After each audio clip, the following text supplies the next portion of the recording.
Travel Leisure tarixi 1937-yilda sayohatlarga bo'lgan ishtiyoq hamda dunyoni siyqasi chiqqan qoliplarsiz ko'rsatish g'oyasidan boshlangan.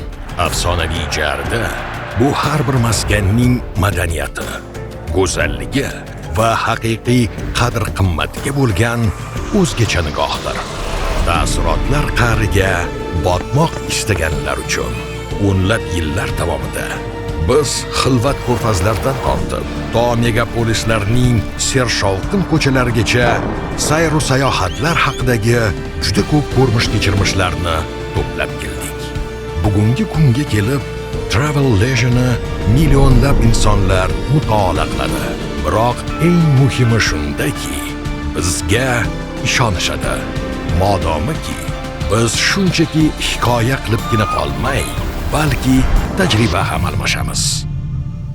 Bugun biz yangi sahifani ochmoqdamiz. Travel Leisure Central Asia.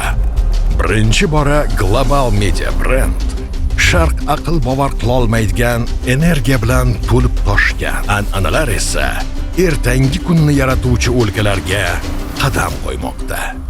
5 ta mamlakat, minglab ovoz. Biz hech qaysi yo'l ko'rsatkichda aslo topib bo'lmaydigan narsalar to'g'risida so'zlab beramiz.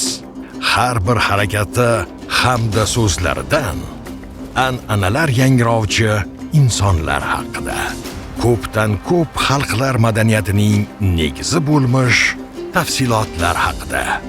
Travel Leisure Central Asia bu muloqot, moziy hamda hozirgi kundagi borliqaro. Shundoqqina yon atrofdagi hamda bilib olish ishtiyoqi tug'ilgan narsalar aro. Biz nafaqat safarga otlanish sari ilhom bag'ishlaymiz, balki olamning purma'no ekanligini ochib beramiz. Kengroq nazar solish uchun, chuqurroq his qilish uchun Travel Leisure Central Asia. Mutolaa qiling, tadqiq qiling, ilhomlaning. Travel Leisure Central Asia rasman ishga tushirildi. Markaziy Osiyoga yangicha nigoh.